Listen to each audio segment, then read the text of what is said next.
Hello everybody, Worlds quarterfinals has started and it's pushing forward. The first set, of course, was Samsung versus Longju, a Korean team kill, and it did not upset a damn person, unless, of course, if you had pick'ems that were semi-reasonable.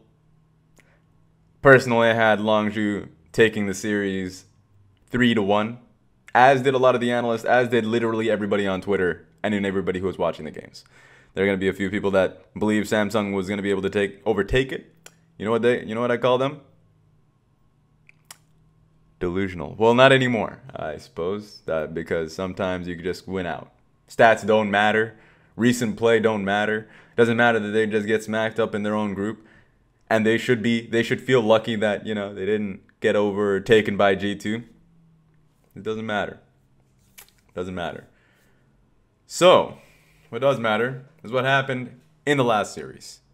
Now, I already said it. Do not move forward if you don't want to get spoiled about anything. Not even how they played.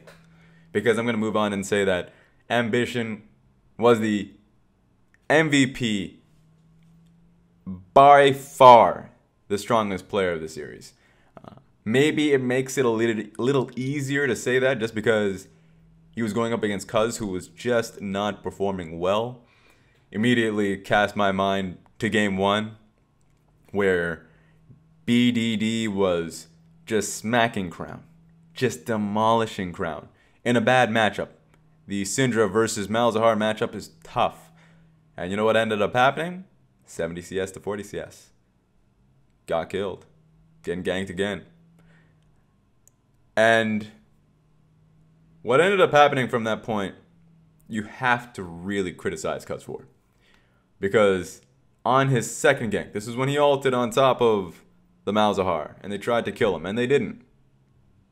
If you look at Syndra's ulti, you're like, oh, it looks like it's up, but nope, not at all. It was like a second, maybe 2 seconds until it was up and available. They weren't patient enough to hold off, just to calm down, and then pull the trigger so you can actually get the execution kill. But I'm not shook about that. I'm okay with that. You just have to double down again. You know what? Stick around, rotate around the damn red side jungle, threaten a dive, just so that you can allow Syndra to push up and get the kill. Very likely you won't get the kill because Malzahar will have a brain and will back away from the turret. What you will end up doing is completely denying the massive cannon wave that was actually starting to stack up. But what ends up happening, of course, is that Cuz ends up moving towards his Scuttle Crab, picks up the Scuttle Crab, looks towards his mid lane, and his mid lane is dead because he tries to go for a solo kill and realizes it's a bait because Ambition was waiting, was patient, was there for the kill, was able to stun him up 2 tower shots, and you're getting smacked by the Sejuani. So that was insane. But it didn't end there. It did not end there. Because from that point forward, it's still redeemable for Longju. That mid lane is still feeling bad. And so the play is still proper, still waiting for them to either push mid, take the turret down. Because bottom lane is well in favor of Longju. They can actually move bottom lane to mid, take turret, or they can just actually do the easier job and actually just push Syndra towards the bottom lane and take that tower. Now remember, if they did not want to pressure mid lane, which that with the 2v2 or the 2v1 alone, they actually could have rotated bottom lane for that. But either way, they messed up. That's fine. That's fine. That's fine. But it takes them a long time, and remember, in this entire time frame, Ambition has already moved top lane, has already gotten the kill in the top lane matchup, Kennen versus Jax. Khan is behind. Khan is now behind. He was already behind because of the matchup, but now he's even further behind because of the gank. Malzahar is feeling pretty good because of the mid lane play.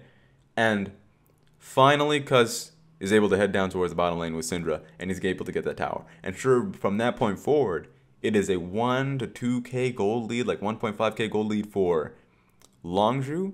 But that was a situation where it should have been lights out. It should have been game over for Samsung. Samsung should have lost that game 1 immediately just based off that mid alone. But Ambition was able to save the play. He saw the pass coming and he was able to catch it.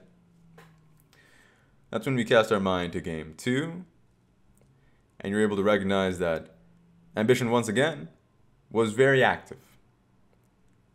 Red side jungle, around 7 minutes into the game, was heavily warded. There was such strong coordination between him and Core JJ that you could tell that Cuz was not able to gauge the play, understand what was the outset. Because just to kind of paint the picture for everybody, Talia was doing a lot of good work in terms of pushing out the mid lane. It allowed for Tariq, it allowed for the Sejuani be able to push in the red side jungle, steal red, place down crucial control wards. And then they made a visit once again, 8 minutes into the game, go towards the bottom lane dive.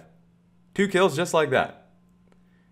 And then immediately into game 3, you have Ambition pressuring into the blue side jungle once again. And it's just the bottom lane. It's Prey and it's Gorilla just not having an impact into the early game because there are constant 3v2, 4v2 pressures coming in towards them. And I'm not even referencing Kuve on the Shen.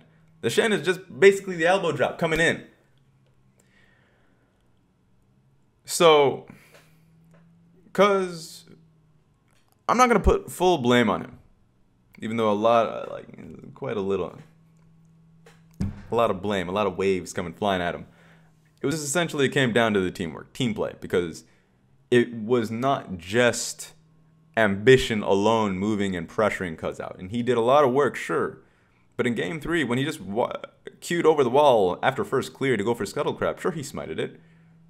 But then he tried to get onto Gragas. And the only reason why that was anywhere near successful is because the Lissandra in the mid lane noticed immediately, rotated towards him, and helped him out. And that was just the case for the series, where it was Ambition teaming up with Core JJ. It was Ambition teaming up with Crown, especially in the Talia game. It was Samsung as a team working together from minute 3 to minute 30. These games even lasted that long.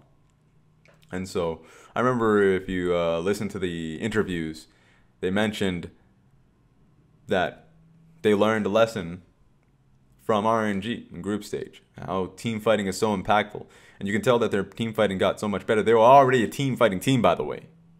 And it seems like they just leveled up that much more. So congratulations to Samsung. Clean 3-0 victory. And quite handily, it was Ambition showcasing that he might very well be the strongest jungler at the tournament. Now, hopefully Condi proves him wrong. And I think that matchup's going to be happening in the semifinals. There is no way in hell that C9 is going to be able to trump WE. So stay tuned for that. And tomorrow, of course, is going to be the next game. So that's going to be fun.